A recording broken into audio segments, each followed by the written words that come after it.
Oh, my God. What should we do? Well, we try to reason with him. Hey! We're recording the podcast! Shut up! Good morning to you, wherever you are, because it is Morning somewhere! for September 10th, 2025. My name is Bernie Burns, sitting right over there. She's glad to have Finn back on Morning Somewhere Shout. It's Ashley's got it. Look, I'm biased. I will always be biased. No one does the shout that cute. I like when routine gets so routine that you can just go. My favorite, one of my favorite productions all time we did at Rooster Teeth was The Gauntlet, specifically season 2 of the Darn. How's it going, everybody? It's Wednesday. You're halfway through the week. You made it. If you've made it, you've made it. Well done. How many times have we said you made it on this podcast? Look, you have to take the little victories where you can. Like this morning, Bernie, you were happy about the organization of some cups in the cupboard, right? And sometimes I was. That's enough. Sometimes you take the little wins. You be happy about your cups. The littlest win of all. The cups were organized. Hopefully you can take that as inspiration for your day, everyone, that our cups were organized. And now you can look over at your own cups in shame. I don't even want to explain what that means, that the cups were organized. It was just, sometimes things are very satisfying, right? They're organized in a satisfying way. And you just look at it and you go, yeah, that's nice. And you get that little feeling, that little like kindling ember of happiness deep in your soul. And you just have to take it because that's what you've got. Speaking of kindling happiness deep in our soul, yesterday was Apple's awe-dropping event. Did it drop your awe, Bernie? You keep using the word. I don't think it means what you think it means. So it was, we got some new phones. Honestly, the biggest thing that I saw yesterday, I don't know if you saw it, Ashley, the AirPods 3 look pretty cool. Yes. So the AirPods Pro 3, right? Specific, because I think they've got the regular AirPods line, and then they got the AirPods Pro that come in like the fat case instead of the tall case. I don't know. But it did, that one, okay. That one was interesting. And after yesterday being like, man, I just want to turn all the AI off. This one's like, we'll do real-time translation of different languages. I was like, all right, fine, sign me up. Yeah, the real-time translation, is like, it could be like the video phone, right? Something I've always wanted to have real-time translation of conversations, and then I'm never going to use it. I demand it, but then don't want it. Well, here's what I'm going to do. I'm going to go next time I'm in the U.S., I'm going to go make a nail appointment. And I'm going to see if they're talking about me. I never thought about that. So you're going to be a sneaky I'm going to be sneaky. Wow, look at you. I love seeing Heisty type. Back in action. I love seeing all the videos of girls in salons who the ladies are talking amongst themselves, not realizing that the girl whose nails they're doing whatever speaks the language and that they're talking about her. There's a guy who has that whole channel. It's super satisfying. Where he learns every goddamn language and then goes and impresses people. Like he speaks in perfect Mandarin or something like that. Look, that's impressive. Having done CD1 of Pimps Mandarin, being able to speak Mandarin is very impressive. I know because I only got through the first CD. CD of Pimps that's Mandarin? Pimps Mandarin. That was the audio tape language learning in ye olden times before Duolingo. By the way, took over everything. Rosetta Stone, everything. Took over that entire industry was Duolingo. And also everyone you ask about Duolingo, they're like, does this teach people to speak your language well? And they're like, oh, no, not at all. But you know what? I think it's good exercise for your brain, right? Any practice of other languages is supposed to be really good at rewiring your brain. It's not, you know what it's not doing? It's not hurting. No, it doesn't hurt. Doesn't hurt. And you might pick up a couple little things. So Evie, believe it or not, got me into watching K-dramas on Netflix. Okay. I think this is the K-pop demon hunters straight into I'm going to be at the K-pop concerts with those light sticks. Pipeline is she pointed at a video on Netflix and I was like, yeah, I'll put that on. And it turns out it's about a lady who travels back in time in Korea. She's a chef and now she has to cook for the king or something. Anyway, and I now know I can say, yeah, mama, which means yes, your grace. So is it all in Korean? Yes, but I'm watching the subtitles. No, I like that though, because Evie's hearing Korean. I like that a lot. Yeah, so she got me into K-dramas. I think it's a great idea. Learn a language for a country that's going to drop in population by 90% in her lifetime. That'll be very valuable. Look, she could be one of the people keeping the Korean language alive then. Who knows? Yeah, that's what we want. We want her to keep a dead language alive as all the population dwindles into nothing. Look, Latin has managed to remain very relevant in spite of not being spoken by like anybody. Because all of our languages are derived from Latin. Are there any like Korean derivatives? Not yet, but Bernie, you don't know the future. Do North Koreans speak a different Korean than South Koreans, or is it pretty I don't solid? think so. I think it's still Korean. Probably a lot of, it's one of those probably like divergent ones where they may not use all the same words for the same things, or the slang has changed very Yeah. much, but like the language exists. Kind of like how French Canadians and French people technically both speak French. Going back, winding all this stuff back up. Back to the Apple event, Ashley. We went down that was not a rabbit diversion. hole. That was a rabbit cliff. There's the rabbit hole, and then there's like the lemming cliff, where all of a sudden we get on this free form, like one topic into another, and it's like I gotta follow the lemming off the cliff right in front of you. Which, by the way, did you now know is now not real? No, they chased the lemmings off a cliff. Yeah, right? it was a classic Disney thing where they were just like, "Hey, we need this shot, so They're let's." misrepresenting the Grimm's fairy tales and the lemmings. That's pretty funny, and it wasn't just proven for Will the decades. disrespect ever cease? All the lemmings fell off the cliff and landed on a brontosaurus carcass.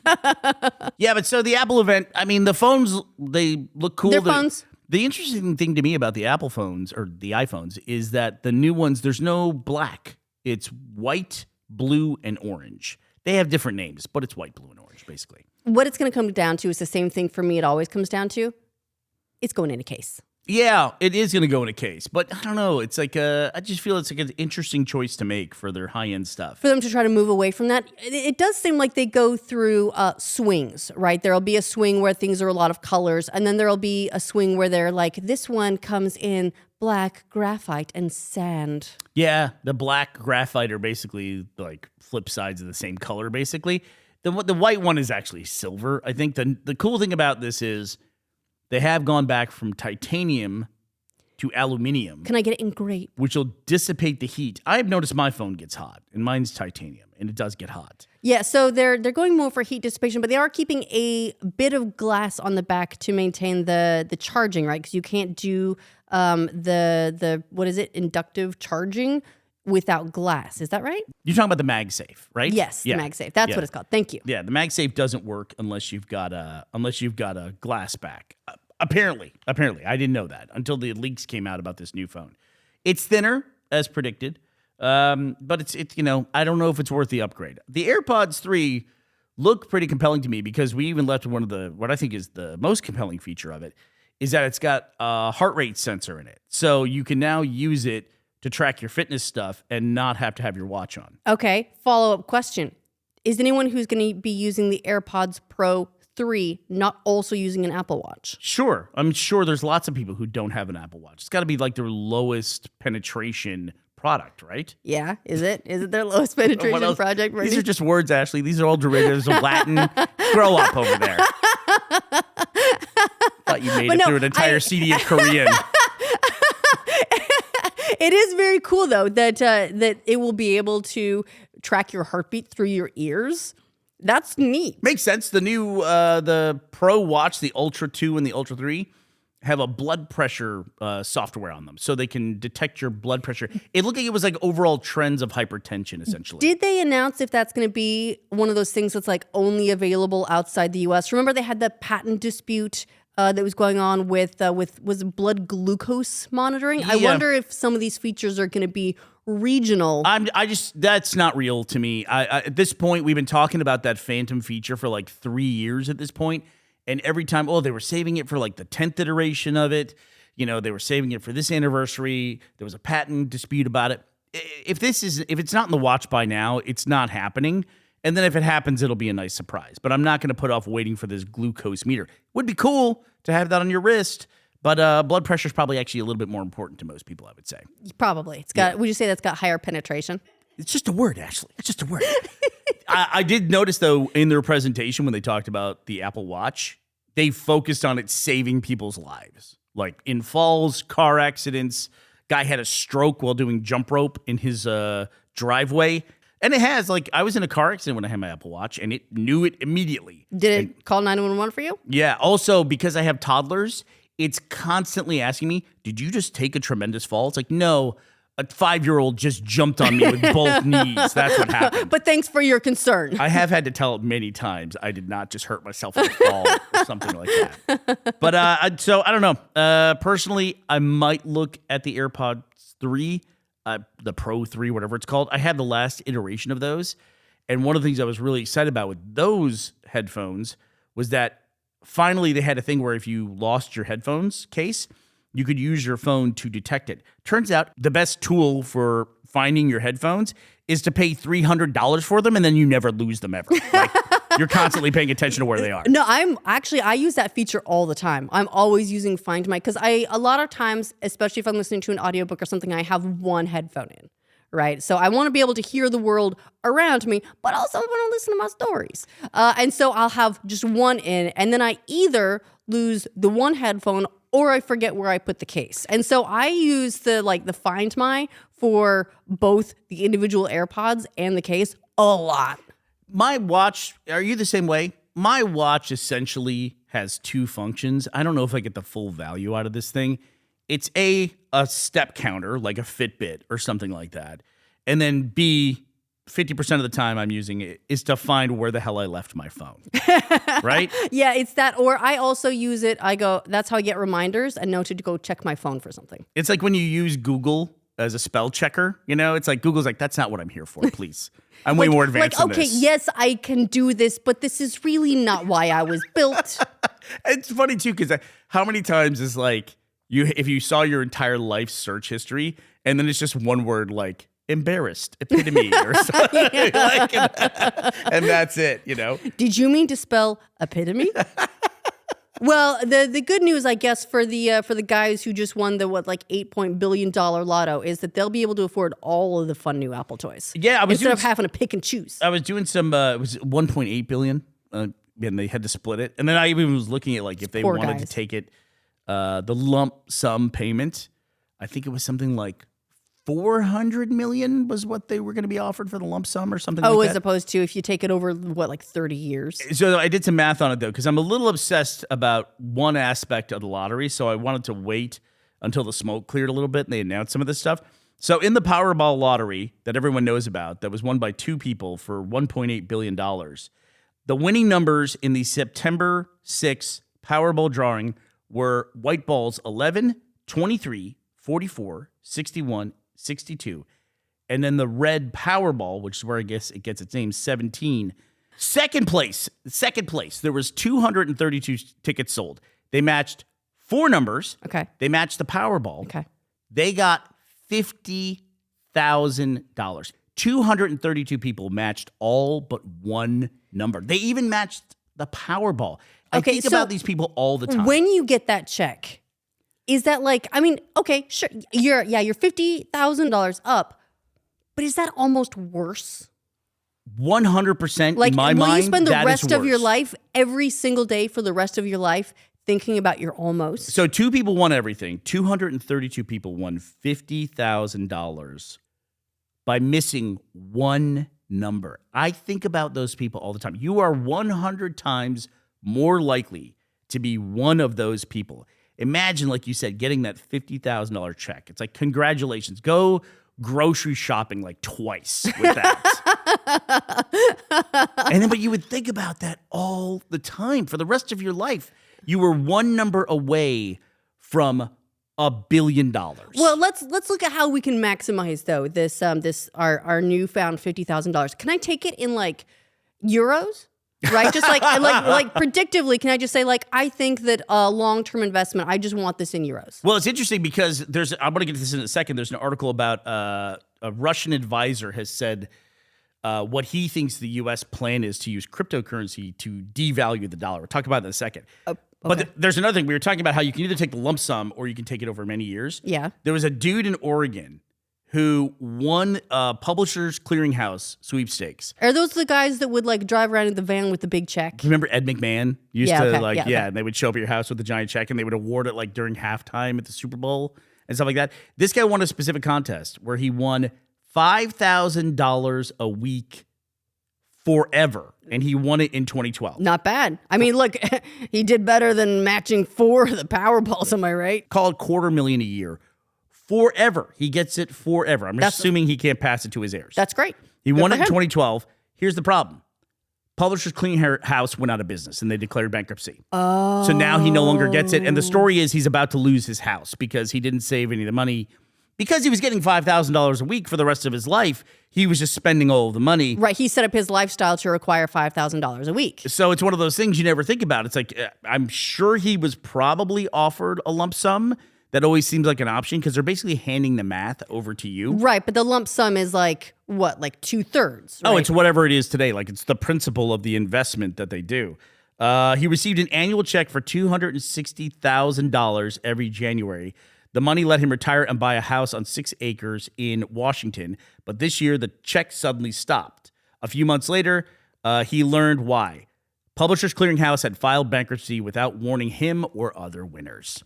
Oh, So it dried okay. up. Yeah. So then it's just gone. So then he did the lifetime thing and still didn't get the lifetime out of it. No. So once again, it is a lifetime prize, just not his. Just not your lifetime. Just not your lifetime.